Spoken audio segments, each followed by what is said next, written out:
Microblading neden önemli ve gerçekten nasıl yapılmalı? Doğru uygulama nasıl olmalı? Evet, bu konuda Fibros Microblading artisti Sayın Feride Doğan bilgilerini paylaşacak bizimle. Hoş geldiniz. Teşekkür Tanıyabilir ederim, miyiz hoş sizleri? bulduk. Adım Feride Doğan. Fibros Microblading artist olarak işimi yapmaktayım. Harika. Ne kadar İlerleyen süreden zamanlarda beri? tabii ki kariyerimi yükseltmek için uğraşıyorum. Ne kadar süreden beri?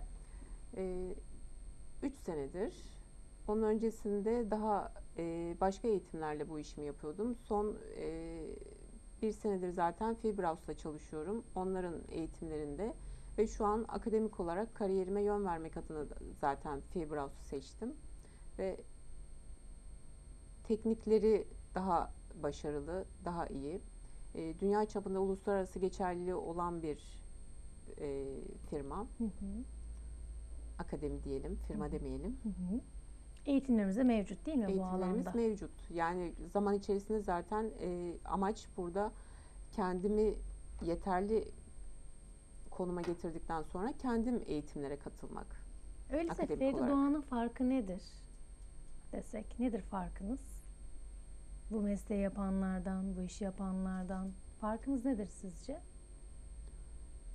Farkımız nedir? Öncelikle severek yaptığımı belirtmek istiyorum. Farkımın orada ortaya koyacağımı düşünüyorum. Artı dediğim gibi hani şu an Türkiye'de bir sürü bu işe eğitim veren firma var. Ve bunların hani uluslararası geçerliliği olan firma yok gibi.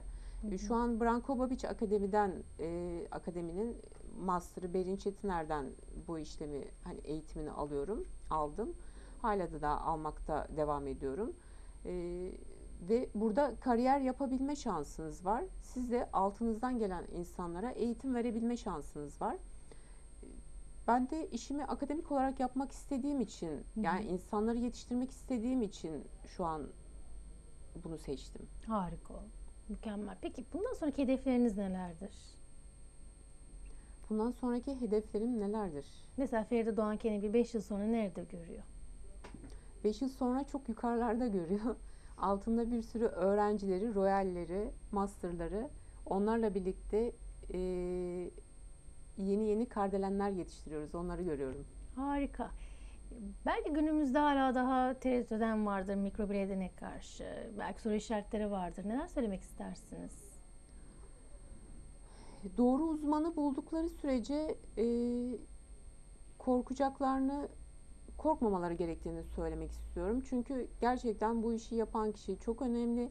Ciltlerine kalıcı işlem yaptırılıyor ve bu yüzden de o doğru eli, doğru insanları bulurken araştırma yapmalarını, o kişinin eğitimli olmasını özellikle belirtmek istiyorum.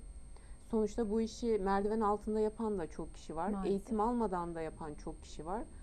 Ama ilerleyen zamanlarda ya renkte problem yaşıyorsunuz ya tasarımında çok problemler yaşıyorsunuz. Ya o kadar kötü örneklerle karşılaşıyoruz ki yani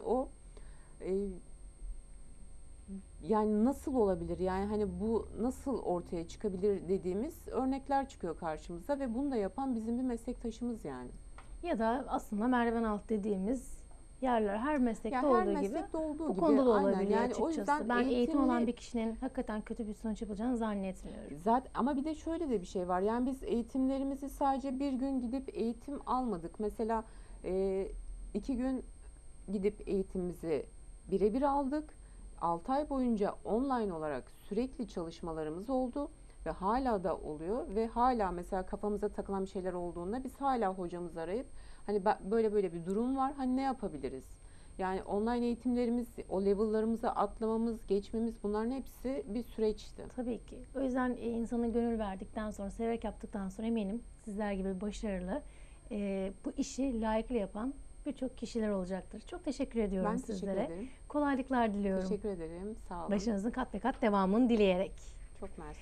Değerli konuğumuz Fibros Microblading artistimiz Feride Doğan konuğumuzdu. Bir sonraki programda da görüşmek dileğiyle. Hoşça kalın.